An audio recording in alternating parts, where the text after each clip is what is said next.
ஒவ்வொரு நாளின் காலை நேரத்தில் உங்களுடைய திருவார்த்தை தியானிக்கும்படியாய் நீர் எங்களுக்கு தந்திருக்கிற நல்ல சாக்கியத்துக்காக பாக்கியத்துக்காக நாங்கள் நன்றி செலுத்துகிறோம்.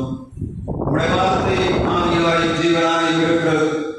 அது எந்த இருபுறம் கருத்துள்ள பட்டயத்தை காட்டிலும் கூர்மையானதாகவும் கனவையும் கடவுடைகளையும் ஊடுருவி பாய்ந்ததாய் இருக்கிறது வேதம் சொல்கிறது.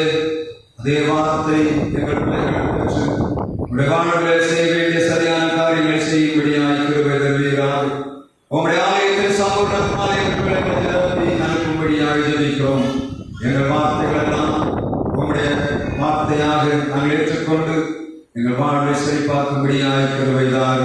உங்களுடைய பாதுகாப்பு கருத்துக்கு சமர்ப்பிக்கிறோம். இந்த நாளில் உடைய பிள்ளைகளை ஆசீர்வதிப்பீராக. உங்களுடைய கிருபை கடமைகளோடு கூட இருக்கும்படியாக ஜெபிக்கிறோம். வசனத்தை போய்க்கு கூட எல்லா விதமான சத்துடைய கிரைகளுக்கு கூடவேயாக நாம மாத்திரம் மகிமைப்படும்படியாக ஜெபிக்கிறோம். பேசுகிறது நீங்கள் அல்ல, உங்களுக்கு ஆவியானவரே பேசுகிறார் சொன்ன வார்த்தை பிரகாரம் பரிசுத்தாவியானவரே பேசுகிறார். உங்களுடைய கரங்களிடையே இயேசு கிறிஸ்து நாமத்தில் ஜெபிக்கிறோம். ஜீவன நல்ல பிதாவே, ஆமென். நம்முடைய பிதாவாகிய தேவனாலும் குமாரனாகிய இயேசு கிறிஸ்துவினாலும் பரிசுத்த ஆவியினாலும் உங்களுக்கு கிருபையும் சமாதானமும் உண்டாவதாக. இந்த ஓய்வு நாளின் ஆராதனையில கூடி வந்திருக்கிறவர்களை ஆண்டவரும் இரட்சகரும் வருகிறவருமாகிய இறைவேந்தன் இயேசு கிறிஸ்து நாமத்திலே நான் வாழ்த்துகிறேன். நாம் இந்த வருடத்தின் நவம்பர் மாதம் கடைசி வாரத்திலே வந்திருக்கிறோம். ஒரு வருடத்தில் 11 மாதங்களை நாம் கடந்து விட்டோம். திரும்பி பார்த்தால் நாம் பெற்றுக்கொண்ட நன்மைகள், நம்முடைய ஆசீர்வாதங்கள் எண்ணிலடங்காதவைகள், இன்னும் நிறைவேற்றப்பட வேண்டிய ஆசீர்வாதங்களும் உண்டு. அவைகளை நாம் பெற்றுக்கொண்டிருக்கிறோமா என்று சொன்னால், அவைகளை பெற்றுக்கொள்ளக்கூடிய காரியங்களை நாம் செய்திருக்கிறோம் என்று சொன்னால், கண்டிப்பாக கர்த்தர் நமக்கு இந்த நாட்களில் அதிசயம் செய்ய முடியும். நம்முடைய ஆண்டவருக்கு ஒரு மனிதனை ஆசீர்வதிப்பதற்கு ஒரு நிமிடம் மாத்திரம் போதும், ஒரு வார்த்தை போதும். அவர் சொல்ல ஆகும் என் கட்டளையிட நிற்கும் என்று வேதம் சொல்லுகிறது. ஏன் அநேக காரியங்களை, ஆசீர்வாதங்களை நாம் இழந்து கிடக்கிறோம்? நாம் இழந்து கிடக்கிற ஆசீர்வாதத்தின் நிறைவுகளை திரும்ப பெற்றுக் கொள்ள வேண்டும் என்று சொன்னார். நாம் எவைகளை செய்ய வேண்டும் என்று சொல்லி 3 முக்கியமான காரியங்களை உலகத்தில் வைத்து கடந்து போகும்படியாக நான் விரும்புகிறேன். ஆண்டவருடைய வார்த்தை உங்களுக்கு நேராக வரும்போது அவைகளை உங்கள் சிந்தனையில் ஏற்றுக்கொண்டு இருதயத்துக்கு நேராக கொண்டு சென்று அவைகளை வாழ்வில் அபியாசிப்பீர்கள் என்று சொன்னால், நீங்கள் நினைத்த காரியங்களை காட்டிலும், நீங்கள் எதிர்பார்க்கிற காரியங்களை காட்டிலும் ஆண்டவர் மிகவும் அதிகமாய் உங்களை ஆசீர்வதிக்க வல்லமை உள்ளவராய் இருக்கிறார். இன்றைக்கு நாம் இழந்து போய் கிடக்கிற சந்தோஷம், நாம் இழந்து போய் கிடக்கிற ஆசீர்வாதம், இவைகளை திரும்ப பெற்றுக் கொள்ள வேண்டும் என்று சொன்னால் எவைகளை செய்ய வேண்டும் என்று சொல்லி கர்த்தருடைய வார்த்தையிலிருந்து ஒரு சில காரியங்களை நாம் தியானிக்கலாம். நாம் இன்றைக்கு வாசித்த மத்தேயு 7ஆம் அதிகாரம் 7ஆம் வசனத்தை ஒருவர் வாசிக்கலாம். மத்தேயு 7ஆம் அதிகாரம் 7ஆம் வசனம். கேளுங்கள், அப்பொழுது உங்களுக்கு கொடுக்கப்படும். தேடுங்கள், அப்பொழுது கண்டடைவீர்கள். தட்டுங்கள், அப்பொழுது உங்களுக்கு திறக்கப்படும்.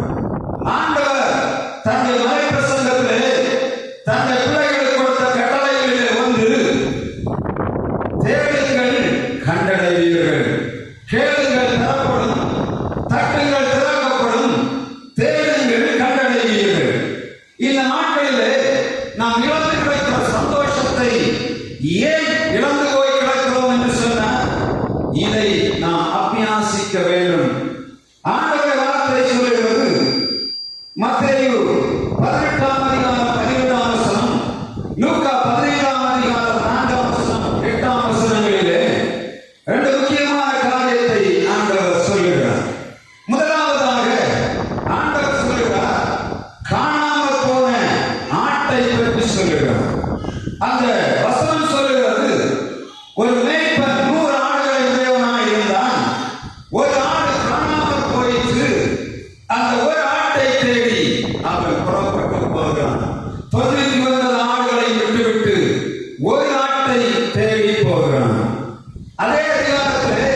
சந்தோஷப்பட்டதாக வேதம் சொல்லுகிறது.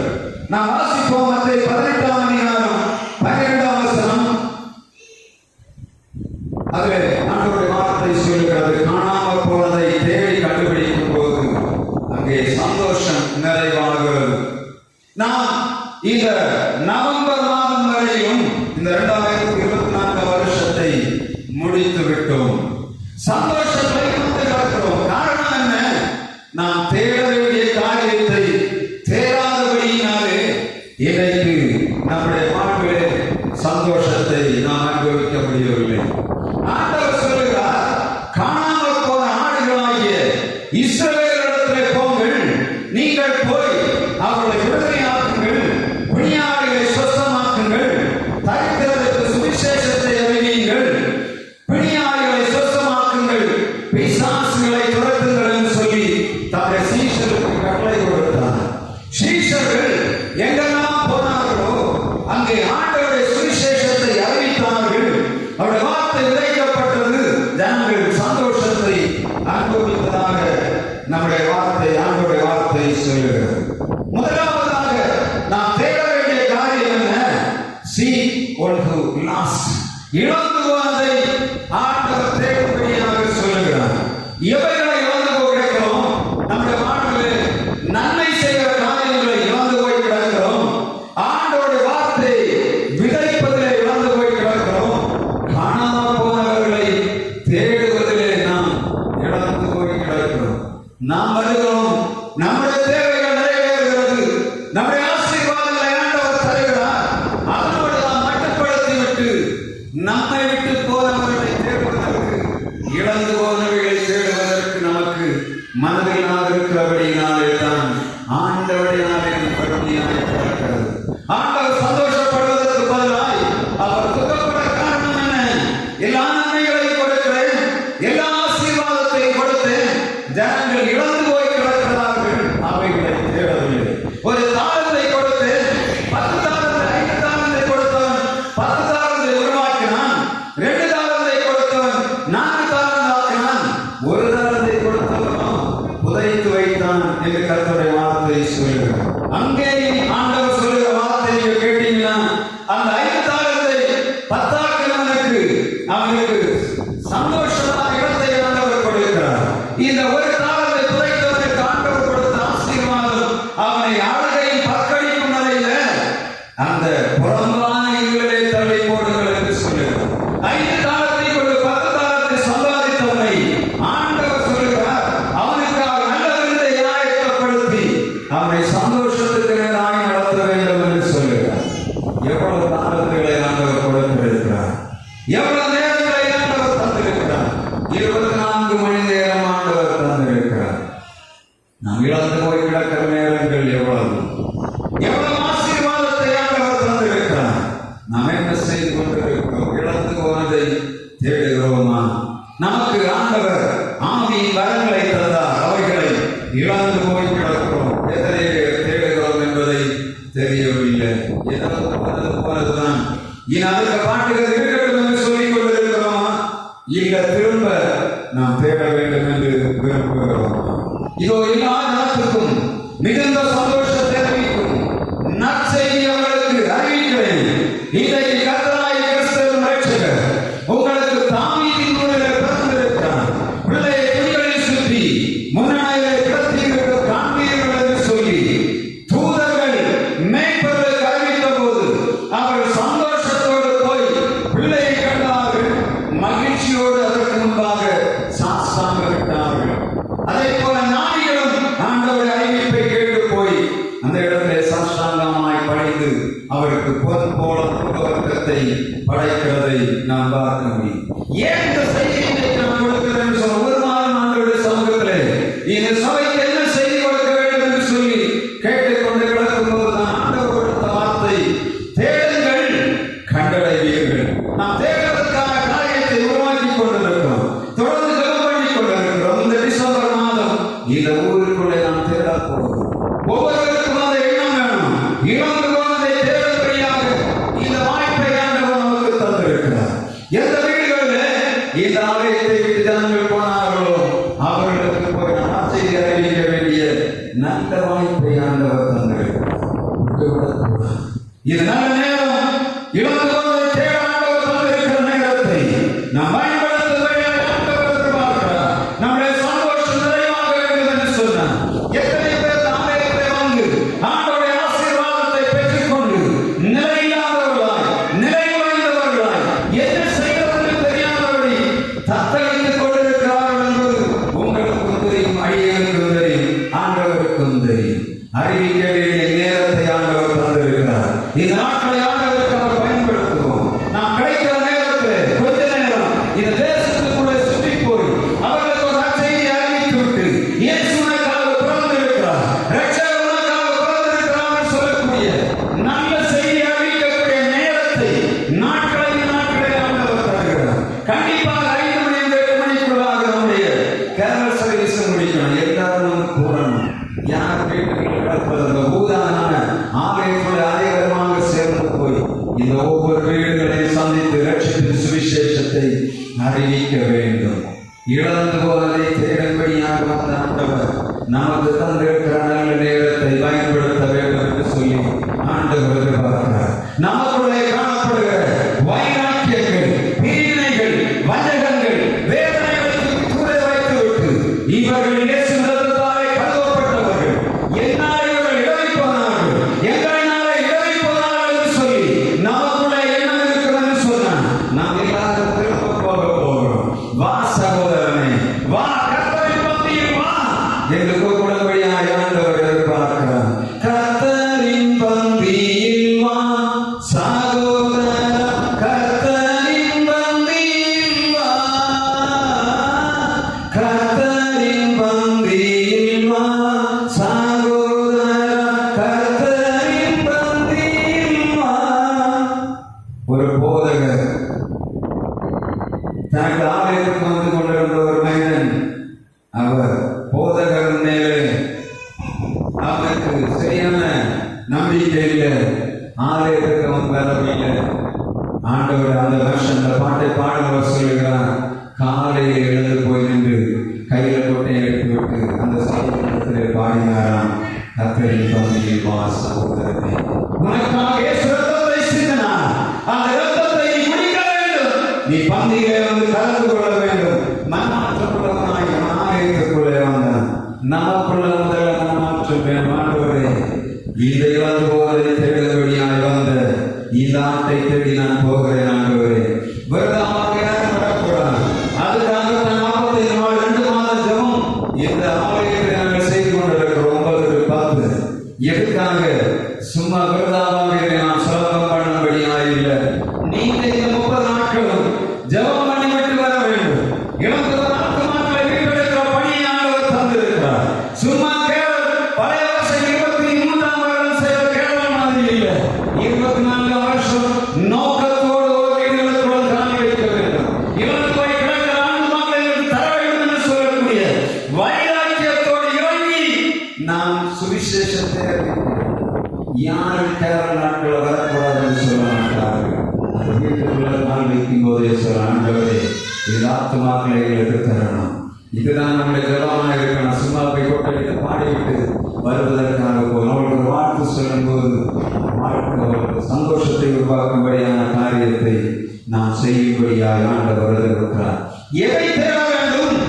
சீக்கிரம் இழந்து போவதை தேடும் போது அந்த வீட்டுக்குள்ளே சந்தோஷம், சமாதானம் பெருக்கெடுத்து ஓடும். இரண்டாவதாக ஆண்டவருடைய வார்த்தை சொல்கிறது, மத்தேயு 6:33 சொல்கிறது. வாசிங்க மத்தேயு 6:33.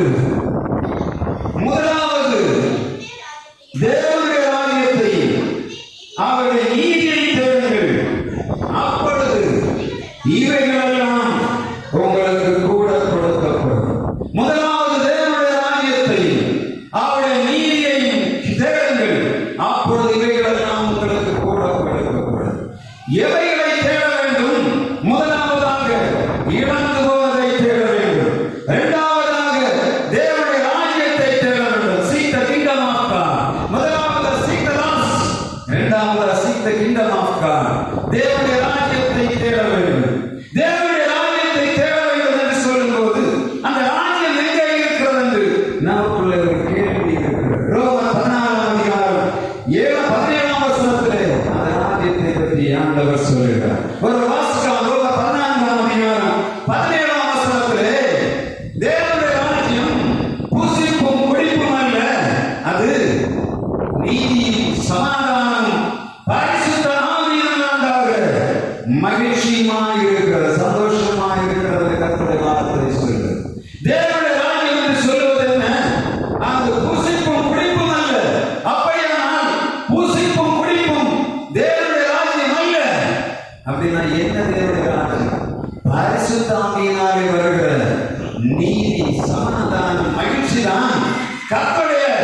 ராஜ்யம் என்று சொல்லப்படுகிறது. எதை தேட வேண்டும்? மத்தேயு 23:23 இதற்கு நிபந்தனை ஆண்டவர் சொல்லுகிற வார்த்தையை நாம் தியானிக்க வேண்டும். மத்தேயு 23:23 ஆண்டவருடைய வார்த்தை சொல்கிறது, மாயக்காரராய் வேடமானவர்களே, பரிசேயரே, உங்களுக்கு ஐயோ, நீங்கள் போதகத்திலும் வெள்ளையத்திலும் சீரகத்திலும் தசமபாகம் செலுத்தி. வாசிங்க மத்தேயு 23:23. மாயக்காரராய் வேதவார்களே, பரிசேயரே, உங்களுக்கு ஐயோ, நீங்கள் போதகத்திலும் வெள்ளையத்திலும் சீரகத்திலும் தசமபாகம் செலுத்தி நியாயப்பிரமாணத்தில் கற்பித்திருக்கிறவைகளாகிய நீதியையும் இரக்கத்தையும் விசுவாசத்தை விட்டுவிட்டீர்கள். இவைகளை செய்ய வேண்டும், அவைகளை விடாதிருக்க வேண்டும். ஆண்டவர் எதையும் செய்யும்படியாக சொல்லுகிறார். தேவனுடைய ராஜ்யம் என்ன? அது நீதி, இரக்கம், விசுவாசம். இந்த மூன்று ஆண்டவருடைய சொந்தத்திலே செய்யும் போது தேவனுடைய ராஜ்யம் கட்டப்படுகிறது. எங்க பார்த்தாலும் அநீதி, உலக மனிதர்களுக்கு அதே நீதி கிறிஸ்தவனுக்குள்ள இருக்கிறது. தேவனுடைய நாமத்தை தரித்துக் கொண்டவன் அநீதி செய்வதற்கு துணிந்து இருக்கிறான். எது செய்தாலும் சரி, பரவாயில்லை, என்னுடைய காரியம் நிறைவேற வேண்டும். கொலைவிடுவதற்கும் எல்லா காரியங்களுக்கும் அநீதிக்கு நேராக கிறிஸ்தவர்களும் கூட போய்கொண்டிருக்கிறது. எப்படியாக தங்களுடைய காரியங்கள் நிறைவேற வேண்டும். எப்படியாக யாரை அழைத்தாலும் யாத்திரை விழுந்தாலும் நான் பெரியாராய் வாழ வேண்டும், என்னுடைய காரியங்கள் ஜெயமாக இருக்க வேண்டும் என்று சொல்லி நீதியெல்லாம் செத்து போய் அநீதியாய் கிடக்கிறது. தேவனுடைய ராஜ்யம் என்பது என்ன?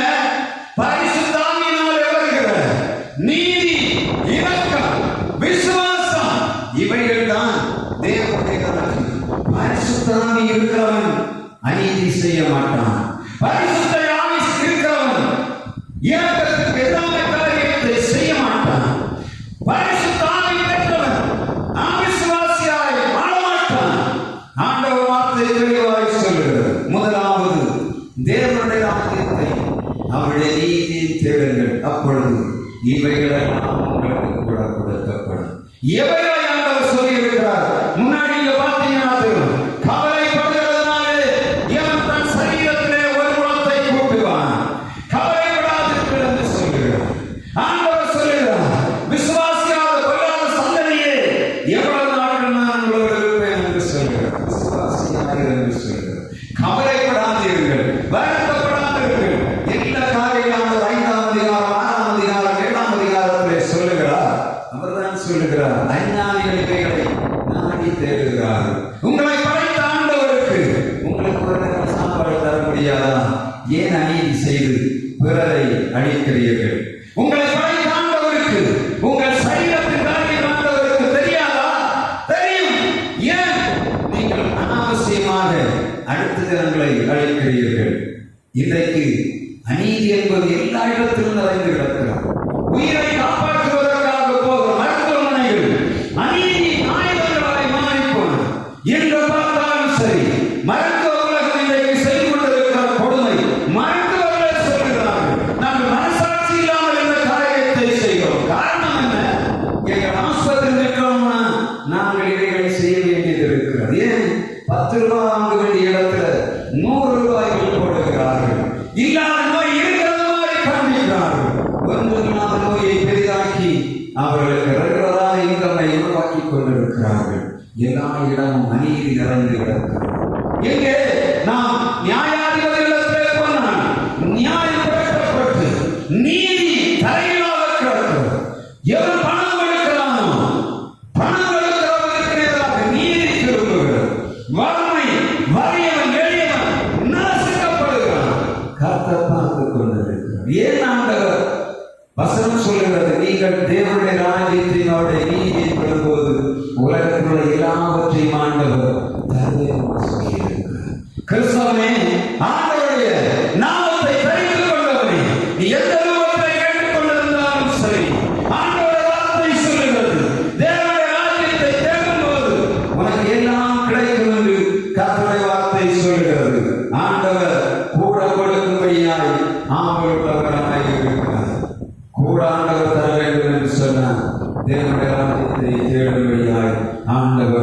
சொல்லுகிறார்.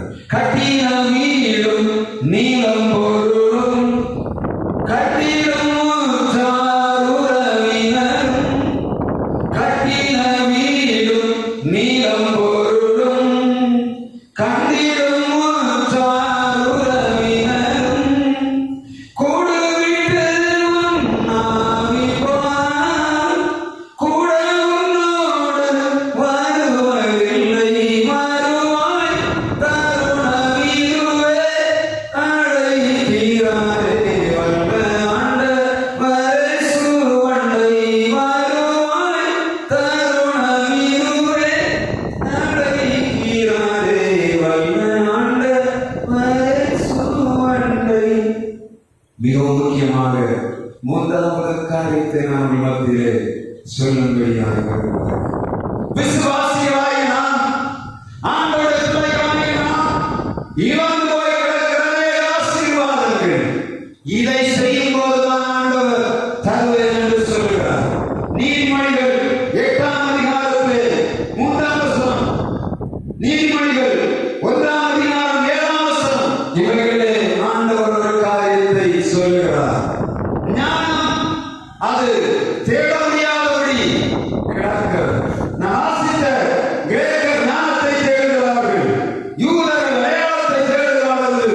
1ஆம் அதிகாரம் 22ஆம் வசனத்திலே நாம் பார்த்தோம். இன்றைக்கு உலகமெல்லாம் ஞானத்தை தேடுகிறது.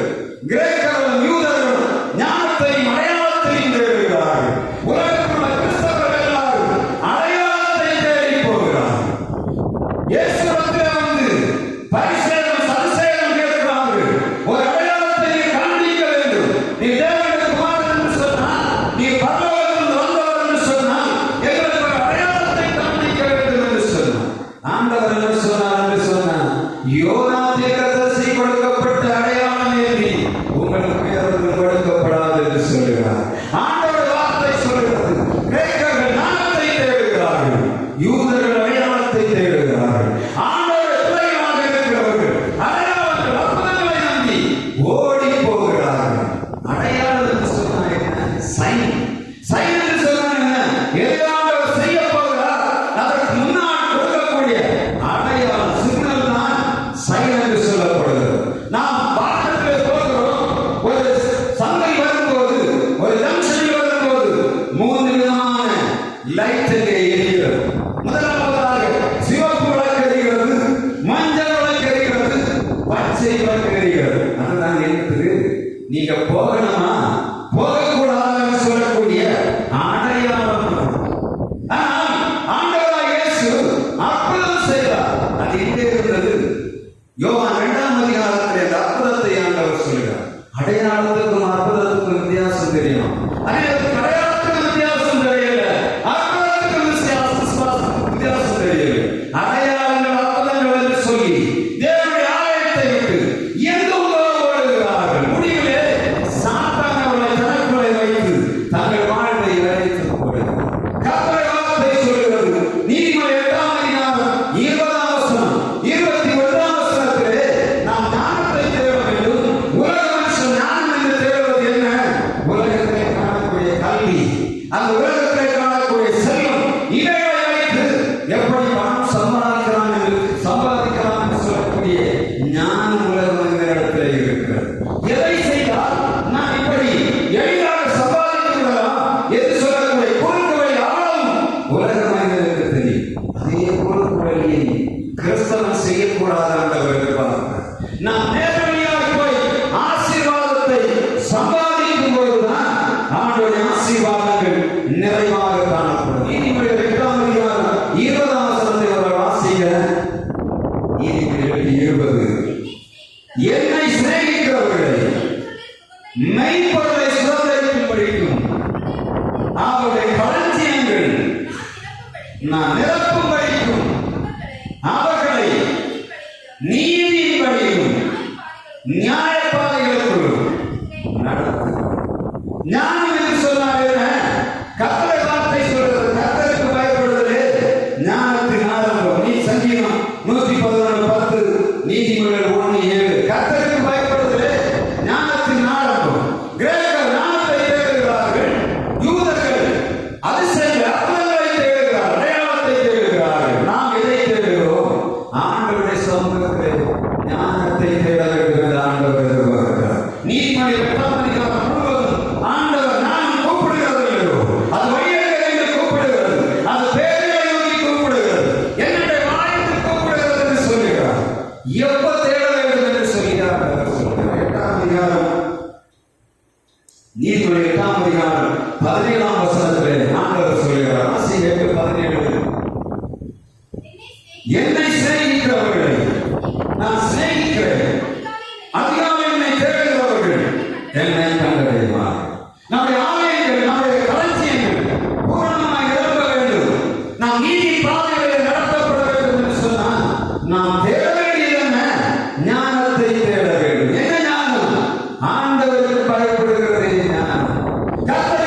வந்து போகிற அங்கீக ராத்துகிறவனாக மாறி போகிறார்.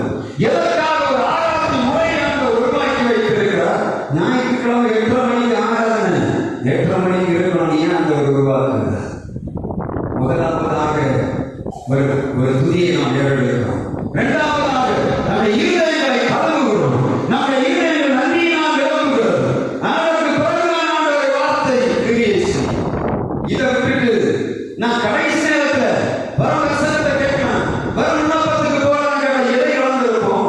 நம்முடைய இருதயங்கள் ஆண்டவருக்கு நேராக திருப்ப வேண்டிய காரியத்தை இழந்து போயிருக்கோம். ஆண்டவருக்கு கொடுக்க வேண்டிய கணத்தை நாம் கொடுப்பதை இழந்து போயிருக்கோம். இந்த ரெண்டை இழந்த பிறகு நான் கொடுக்கக்கூடிய வசனம் உங்களுக்கு உள்ள போகாது. எங்க போகும்? அது உள்ள போயிட்டு ரப்பர் வந்து மாதிரி வெளியே போகுது. திருவசனத்தை கேட்கிறதை ஒரு மனிதன் உள்ளே வைக்க வேண்டும் என்று சொன்னா முதலாவதாக அவருடைய இருதயம் சீராகணும். அதுக்கு தான் எதை கொடுக்கிறார்? முதலாவதாக பாவ மன்னிப்பின் அறிக்கை செய்ய வேண்டும் என்று சொல்லி ஆண்டவர் செய்கிறார். அதை கொடுத்து சொல்லுகிறார், ஒரு இருதயம் மகிழ்ச்சியினால் நிரம்பணும்னா நீ நன்றியினால் நிரம்பணும் என்று சொல்லுகிறார். எத்தனை மணிக்கு நாம் ஆராதனைக்கு வர வேண்டும் என்பதை கிறிஸ்தவர்களாக நாம் யோசித்து பார்க்கிறோம். ஆராதனை எப்பொழுது ஆரம்பிக்கிறதோ அந்த நேரத்தில் உட்காரும்படியாக ஆண்டவர் எதிர்பார்க்கிறார். உங்கள் களஞ்சியங்கள் வெறுமையாய் கிடைக்கிற காரணம் என்ன? ஆண்டவரை தேட வேண்டிய முறைப்படி அவரை ஞானத்தோடு தேடுவதில்லை. இதுதான் மிகப்பெரிய பிரச்சனை. பணம், ஐஸ்வர்யம், செல்வம் இவை நாம் கையில் வரும், அது காணாமல் போகும். ஆனால் ஆண்டவருடைய ராஜ்யம் என்பது அழியில்லாதது. இந்த உலகத்தில் நாம் வாழ்ந்து முடிக்கும் போது பரலோக ராஜ்யத்துக்கு போகணும். அவர் எதுக்கு அதிகமான நேரத்தை செலவிடணும்? ஸ்கூல் பஸ் 8:30 வருதுன்னா 8:13 கொண்டு விடுவீங்களே. ஆண்டோட ஆலயத்தில் 8:30 மணிக்கு எத்தனை மணிக்குள்ள வருகிறோம்? எதை கேட்கிறோம்? ஆண்டவர் சொல்கிறார், உங்களை நீதியின் பாதையில் நான் நடத்த விரும்புகிறேன். உன் இருதயம் முதலாவதாக எனக்கு முன்பாய் செவையாய் இருந்தால் மாத்திரம்தான் என் வார்த்தை உங்களை கிரியை செய்யும் என்று ஆண்டவர் சொல்கிறார். ஒரு வயலை நாம் நடும்போது நம்ம இப்ப வயலெல்லாம் பார்க்கிறது இல்லை. பிள்ளைகளை எல்லாம் வயலுடைய இடங்களை கூட்டிட்டு போங்க. ஆரம்ப காலத்துல அந்த விதை என்ன செய்கிறார்கள் பாருங்க. முதலாவதாக அந்த ஒரு வருடம் அவர் விதை தரப்படை செய்த பூமி காலியாக கிடக்கும். முதலாவதாக தண்ணியை ஊற்றுவான். அடுத்தது மாடு அல்லது டிராக்டரை ஒழுகணும். உழுதுவிட்டு நல்ல மரம் அடிப்பான். உழுத உடனே கொண்டு விதையை போட மாட்டான். முதலாவதாக உழுது நல்ல மரம் அடிக்கணும். மரம் அடிக்கிறது கட்டிகளை எல்லாம் உடையணும். கட்டி உடையாம இருந்தா அந்த நாட்டு நட முடியாது. அந்த நாட்டுக்கு கிடைக்கக்கூடிய வேறு சின்ன வேறு இருக்கும். அதுகள் வளர்ந்து வர வேண்டும் என்று சொன்ன முதலாவதாக நிலம் பண்படுத்தப்பட வேண்டும். முதல்ல உழுது விட்டு நான் உழுதுட்டேன் என்று விதைக்கவே முடியாது. உழுது நிலத்தை கொண்டு போய் நாட்டு உழுத முடியாது. உழுது மரம் அடித்து நீங்க பார்த்தீங்கன்னா தெரியும். தண்ணீர் அந்த தண்ணியும் அந்த செடியுமாக சேர்ந்து போல இருக்கு. இப்பொழுது விதை எங்கிருந்தோ விதைத்ததை அப்படியே இப்போது நாற்றை நடுவார்கள்.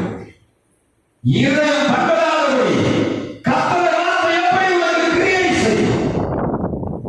8 மணிக்கு ஆராதனை 8 மணிக்குள்ள இருக்கும்.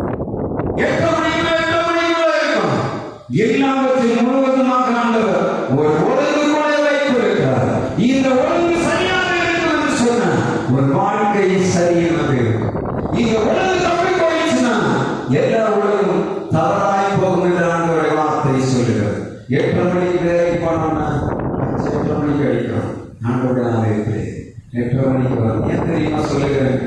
நாம் கேட்கக்கூடிய வார்த்தை நமக்கு இந்த ஒரு வாரம் கிரியை செய்யணும்னா நம்முடைய இருதயங்களை நாமத்தை அறிக்கையிடணும். நம்முடைய அக்கிரமங்களை அறிக்கையிடணும். நம்முடைய வீடுகளை அறிக்கையிடணும். அதற்கு ஒரு ஆண்டவரத்தில் நன்மையை பெற்றுக் கொள்ள முடியாது. அவருக்கு இருதயம் நன்றியினால் வந்து நம்முடைய விண்ணப்பங்களுக்கு ஆண்டவர் சொல்லிக் கொடுக்கிறார். அதற்கு பிறகுதான் கர்த்தருடைய வார்த்தை உங்களுக்கு கிரியை செய்யும். இல்லையா? உங்கள் இருதயத்தில் எதையாவது நிறைவேற்றி வைத்திருந்தீங்கன்னா ஆண்டவர் வார்த்தை கிரியை செய்யார். எதை தேட வேண்டும்? ஞானத்தை தேட வேண்டும். காலையில் எத்தனை மணி வரை தூங்குகிறோம்? 7 மணி வரை தூங்குகிறோம். ஆண்டவர் 6 மணிக்குள்ள போயிடுவார். 7 மணிக்கு எங்க போய் 7 மணி ஜெபம் பண்ணுவோம். ஆண்டவரே எனக்கு அழைத்தார். அவர் எவ்வளவு தூரத்தில் இருப்பார்கள் தெரியும். அதிகாலை வருகிறார். அதிகாலை தேடுகிற கண்டடைகிறார் என்று சொல்கிறார்.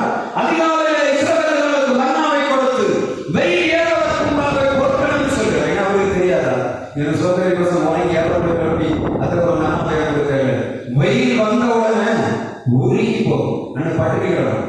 ஆண்டவர் சொல்லுவா மன்னாவை எளிதாகவே போடும். எத்தனை மணிக்கு கிளம்புவோம்? ஆண்டவருடைய ஆலயத்துக்கு வரும்போது 8 மணிக்கு நீங்க வரணும்னா 8 மணிக்கு கிளம்பணும். நீங்க 4 மணிக்கு பிள்ளைகளை எழுப்பி 8:15 மணிக்கு வருகிறேன், அதே 4 மணிக்கு எழுப்பணும். ஆண்டவருடைய ஆலயத்துக்குள்ளே வரும். நான் ஆண்டவருக்காக ஆசைப்பட்டீங்கன்னா ஆண்டவருடைய வார்த்தைகளை கீழ்ப்படியுங்க. அநேக ஆசீர்வாதங்களை ஆண்டவருடைய வாழ்ந்து தருகிறவர்களாக சந்தோஷத்தை நாம் திரும்ப பெற்றுக்கொள்ள வேண்டும் என்று சொன்னார். இழந்து போனவர்களை தேட வேண்டும், இழந்து போன கிருபைகளை தேட வேண்டும், இழந்து போன தந்திரங்களான கிருபைகளை தேட வேண்டும், இழந்து போன பரிசுத்த ஆவியை தேட வேண்டும். ஆண்டவர் பரிசுத்த ஆவியை கொடுத்தார். எத்தனை நாள் கேட்கணும்னு, ஆண்டவரே நான் பரிசுத்த ஆவி தாருங்க, எத்தனை பேர் கேட்கிறீங்கன்னு தெரியல. பரிசுத்த ஆவி கேட்கிறீங்க, ஆண்டவர் தருவார், உங்களை சந்தோஷத்தினால நிரப்புவார். இரண்டாவதாக நாம் தேட வேண்டியது என்ன? ஆண்டவருடைய ராஜ்யத்தை தேட வேண்டும். எதற்காக? ஆண்டவர் மீதி தருபடியாய் 6 மணிக்கு 14 இருக்கிறது. நமக்கு நேரம் இல்லை. ஆண்டவர் நேரத்தை தருகிறார். வந்து ஆண்டவருடைய சமூகத்தில் பாடி நாட்களிலே விடுதலையின் ஆராதனை நடந்து கொண்டிருக்கு. நம்ம விடுதலையோடு பாடி ஆண்டவருடைய சமூகத்திலே நம்முடைய இருதயங்களை ஊற்றும் போது நம்முடைய சரீரங்களுக்கு பலன் உண்டாகும். ஆத்மா சரீரத்திலே விடுதலையானது. இரண்டாவதாக எதை தேடணும்? seek the wisdom. முதலாவதாக seek the last, இரண்டாவது seek the kingdom of God, மூன்றாவதாக seek the wisdom. அது என்ன wisdom? கர்த்தருக்கு பயந்து அவருடைய வழிகளிலே நடக்கிற மனுஷன் பாக்கியவான். அதற்கு சொல்கிற 128ஆம் சங்கீதம். திருமணத்தில் தான் வாசிக்கிறோம், மற்ற நாட்களில் வாசிக்கிறது இல்லை. ஏன்னா அன்னைக்குள்ள சங்கீதமாக இதை மாற்றிவிட்டோம். சங்கீதம் 128 என்ன சொல்கிறது? கர்த்தருக்கு பயந்து அவர் வழிகளில் நடக்கிறவனோ அவன் பாக்கியவான். உன் கைகளின் பிரயாசத்தை நீ சாப்பிடுவான். உனக்கு வாழ்க்கையில் நன்மை உண்டாகும். உன் பிள்ளையும் பரதேசில் உயர்ந்த கன்னிகளை போட்டிருப்பார். உன் மனைவியும் வீட்டை சுற்றிலும் உள்ளனர் திராட்சை கொடியை போட்டிருப்பார். கர்த்தருக்கு பயப்படுற அந்த பயத்தை ஆண்டவர்களுக்கு தேடும். இஷ்டப்படி வாழாதபடி ஆண்டவருக்கு பயந்து வாழுவோம். முக்கியமான காரியங்களை உங்களுக்கு நான் சொல்லுவேன். சந்தோஷத்தை தேடுவோம், கர்த்தர் செய்வார். அதே போல ஆண்டவர் ராஜ்யத்தை தேடுவதற்கு பதிலாக உலகத்தின் ஐஸ்வர்யங்களை எப்பொழுது தேடிக் கொண்டிருக்கிறோம் என்று சொன்னார். ஆண்டவருடைய ராஜ்யத்தை தேடுவோம். ஆண்டவருடைய ஞானத்தை தவிர உலக ஞானத்தை அதிகமாக தேடிக் கொண்டிருக்கிறோம். கர்த்தருடைய வார்த்தை சொல்லுகிறது, உலக ஞானம் தேவனுக்கு விரோதமாக பகை. அதிக படிப்பு இதெல்லாம் ஆண்டவருடைய வார்த்தை எழுதி வைத்திருக்கிறது. ஞானம் என்று சொன்னார்கள், ஆண்டவரை அதிகமாக தேடுகிறதா ஞானம். கர்த்தரை தேடுகிறவர்களுக்கு ஒரு நன்மையும் குறைபடாது. நன்மை கூடி நாம் ஒரு பாடலை பாடுவோம். காணிக்கை